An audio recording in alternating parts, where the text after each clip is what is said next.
नमस्कार, नीलम फॅशन क्रिएशनमध्ये तुम्हा सर्वांचं खूप खूप स्वागत आहे. आजच्या व्हिडिओमध्ये मी तुम्हाला 32 साईज कटोरी ब्लाऊज कटिंग दाखवणार आहे. तर अगदी सुरुवातीपासून मी इथे तुम्हाला सर्व बेसिक माहिती वगैरे सांगणार आहे. तर इथे पहा, आपल्याला म्हणजे आता कोणी तुम्ही नवीन शिकत असाल तर आपल्याला मापे काय काय लागतात हे पाहायचं आहे. तर मापे पहा, मी या पद्धतीने लिहून घेतले. तुम्ही सुद्धा मापे या पद्धतीने लिहून घ्यायचे.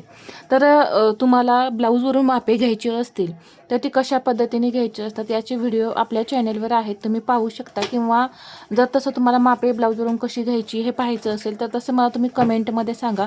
मी लगेचच तुम्हाला ब्लाऊजवरून मापे कशी घ्यायची हे याचासुद्धा व्हिडिओ शेअर करीन. तर आता मी 32 साईजपासून सुरुवात करते.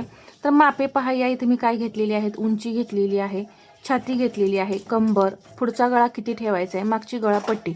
आता आपण इथं मागचा गळा मोजत नाही आहे. जी पट्टी आपल्याला हवी आहे मागच्या गळ्याची ती किती हवी आहे, हे कटोरी, बाही, दंड. आता इथे अजून एक म्हणजे मुंडा घेर घ्यायचा आहे. मुंडा घेर जो आहे तो पहा किती घ्यायचा आहे हे सुद्धा आपल्याला पाहायचं आहे. जर परफेक्ट मुंडा घेर असेल तरच ब्लाऊज जो आहे तो एकदम परफेक्ट असं बसतो. तर इथं मी मुंडा घेर लिहिते 6.5 इंच.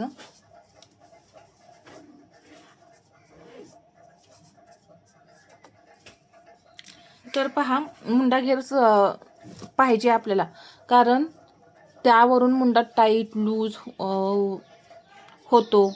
जर तुमचा मुंडा परफेक्ट नाही राहिला तर मग त्यामुळे शोल्डरसुद्धा उतरतं. यासाठी मुंडा घेरसुद्धा आपल्याला हवा आहे. तर मुंडा घेर मी या इथे लिहून घेतला.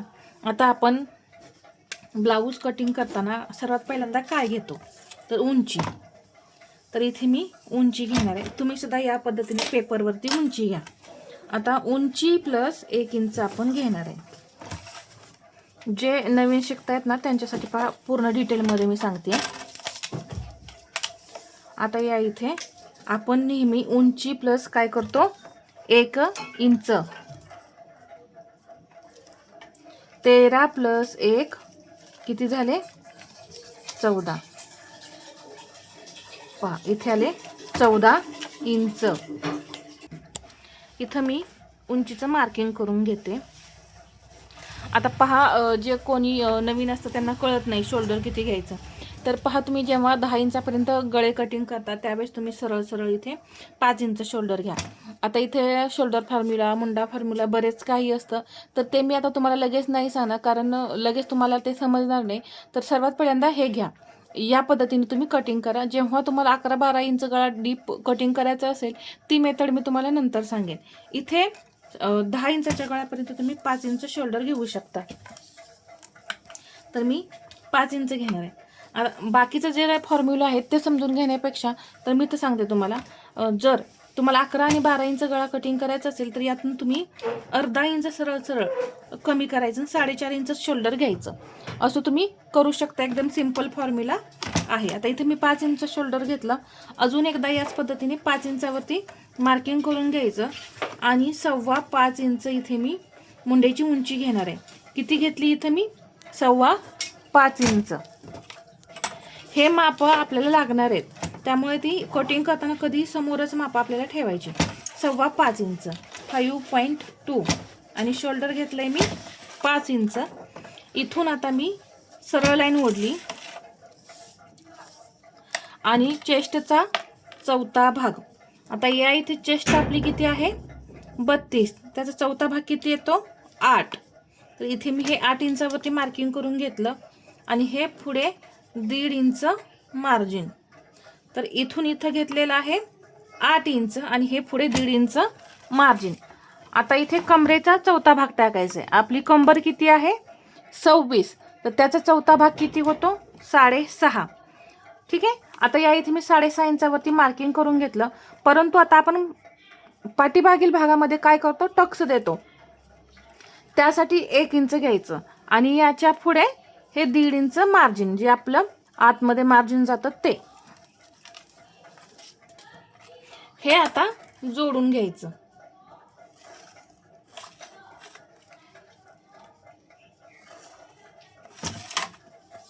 हे जोडल्यानंतर आता इथं मी मुंडा खोली घेणार आहे. जी की मी लहान साईजमध्ये 1.1 एवढीच घेते.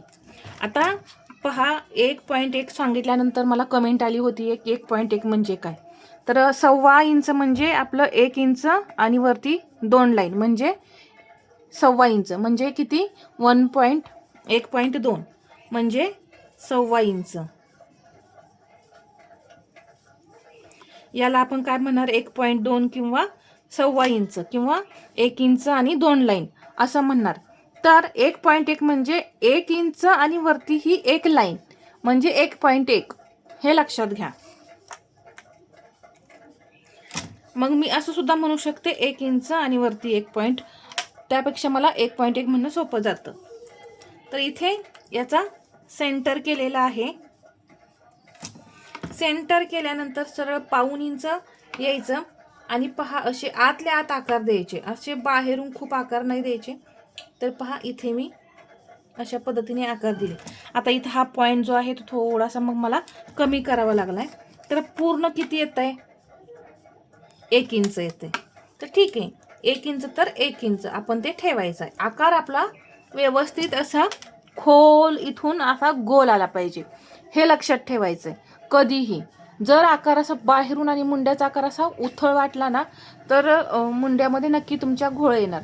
असा खोल आपल्याला डीपमध्ये लागतो मुंड्याला आकार, कारण डीप गळे असतात तेव्हा गळे पसरतात. आता इथून मी गळ्याची रुंदी फक्त 2 इंच घेणार आहे. पुढचा गळा आहे 5.5, त्यामध्ये मी अर्धा इंच मार्जिन प्लस करणार आहे. आता आपण काय करू, आधी पाठीमागचाच भाग घेऊ पूर्ण. इथं मी पाठीमागचा मुंडा ड्रॉ केला आहे. तर 10 इंच गळा 10.5 वरती मार्किंग करू शकता, किंवा जसं की मी सांगितलं मागची गळापट्टी किती आहे 3 इंच, तर तुम्ही इथं 1/2 इंच प्लस करायचं, 3.25 वरती मार्किंग करून घ्यायचं आणि इथून घ्यायचं 2.5 इंच. इथं किती घ्यायचं 2.5 इंच. लहान साईज आहे, जास्त ब्रॉड नाही करायचं, नाही तर शोल्डर उतरतं. इथून मग मी बॉक्स तयार करून घेतला. इथं गळ्याला आकार दिला, इथं 1/2 इंच डाऊन करायचं. इथे सुद्धा पहा एक ट्रिक सांगते, इथं 1/2 इंचापेक्षा जास्त तुम्ही डाऊन नका करू, नाहीतर हा मुंड्याचा आकार काय होतो पहा, माझ्या अनुभवानुसार सांगते, हे असे बाहेर आल्यासारखं होतं. हा जो मुंड्याचा आकार आहे ना, मग आपण स्टिच केल्यानंतर पहा असा तयार होतो. तर ते होऊ नये यासाठी फक्त इथं 1/2 इंचच आपल्याला डाऊन करायचा आहे गळा. टक्स कसा घेणार आहे, इथून असा टक्स घेणार आहे, इकडे इकडे अर्धा इंच. टक्सची उंची जी आहे ती तुम्ही 4 इंच ठेवायची. 4 इंच घेतली,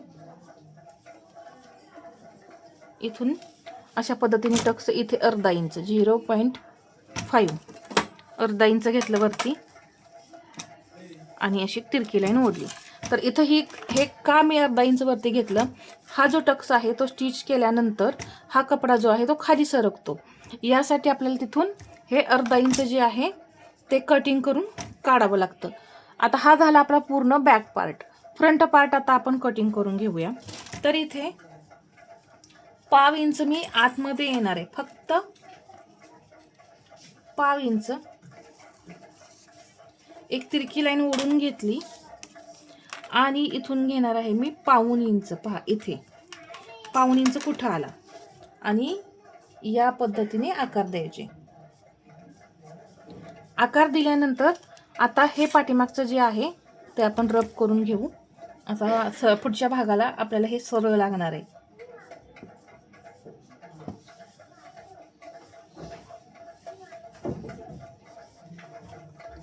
पुढचा गळा किती आहे 5.5, तर मी 6 इंच घेतला. इथे घ्यायचं 2.5 इंच. एक बॉक्स बनवून घेते. बॉक्स बनवला, गळ्याला गोल आकार दिला.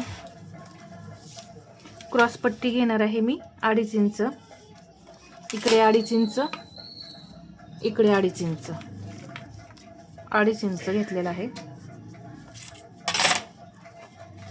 एक सरळ लाईन ओढून घ्यायची. इथे घ्यायचं 1/2 इंच 0.75. या पद्धतीने मी इथं आकार दिला. कटोरी आता यावरती मार्किंग करायचे. क्रॉसपट्टीवरती कटोरीचं मार्किंग करायचं 5 इंच. इथेही मी घेतलेलं आहे 5 इंच. सरळ लाईन ओढून घेतली. इथे 1 इंच मी वरती मार्किंग करून घेतलेलं आहे. एक तिरकी लाईन अशी ओढून घेतली आणि असा आकार दिला. या पद्धतीने आकार दिल्यानंतर आता आपण काय बदल करायचा आहे मी तुम्हाला सांगते. ही जी क्रॉसपट्टी आहे ती आपल्याला कपड्यावरती अर्धा इंचाने वाढवायची. तर मी इथे ही लाईन ओढून घेतली, बरोबर अर्धा इंच वाढवलं.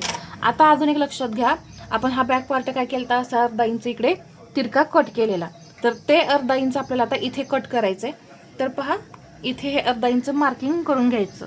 या पार्टमधून, हा साईड पार्ट जो आहे या पार्टमधून आपल्याला ते कट करून काढायचे. क्रॉसपट्टीमध्ये नाही, या पार्टमधून ते कट करून काढायचे, नाहीतर मागचा भाग कमी आणि पुढचा भाग जास्त होईल. तर हे लक्षात आलं असेल तुम्हाला. आपण इथून हे तिरकं कटिंग केलेलं होतं ते इथं कट करायचं आहे. तर हे मी इथं या पद्धतीने अर्धा इंच घेऊन हे आता इथे कट होऊन निघणार, हे लक्षात घ्या. ठीक आहे. या पद्धतीनं पूर्ण ड्राफ्टिंग जे आहे ते मी तुम्हाला 32 साईजचं दाखवलेलं आहे. अगदी सावकाश मी सांगत आहे. पहा आता ही कटोरी वाढवून घ्यायची. बाहीचं कटिंग नेक्स्ट व्हिडिओमध्ये येईल, आत्ता नाही येणार. तर इथं मी कटोरी वाढवायची सांगते. इथे ही मूळ कटोरी आहे आपली. आपण पूर्ण कटिंग करून झाल्यानंतर मूळ कटोरी कट होऊन निघते. ती आहे अशी एका दुसऱ्या पेपरवरती ड्रॉ करून घ्या. ड्रॉ केल्यानंतर इथे वाढवायचं आहे अर्धा इंच कंपल्सरी सर्व साईजमध्ये. इथे घ्यायचं आहे पाव इंच, हे सुद्धा कंपल्सरी आहे. 1.25 इंचांनी मी ही कटोरी वाढवणार आहे. 1.2 म्हणजे 1.25 इंच. इथे सुद्धा 1.2 1.25 इंच हे अंतर घेतलेलं आहे कटोरी वाढवण्यासाठी. आणि इथे हे जोडायचं.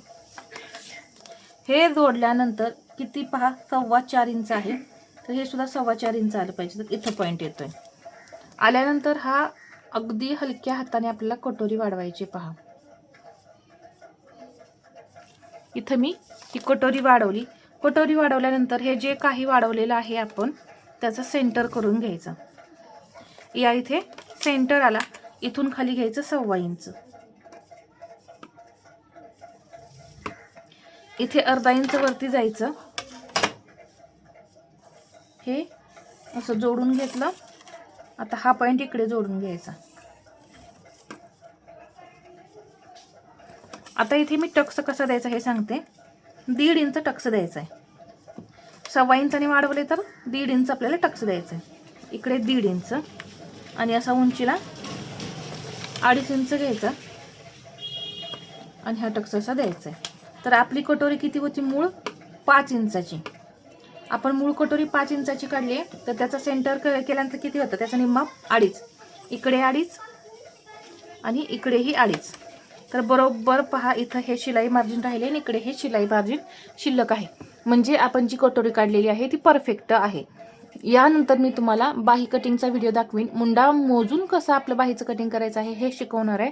तर याच साईजचं बाहीचं कटिंग असेल. तर हा व्हिडिओ तुम्हाला कसा वाटला हे मला कमेंटमध्ये सांगा. आणि व्हिडिओ आवडला असेल तर लाईक, शेअर आणि सबस्क्राईब करायला विसरू नका. धन्यवाद.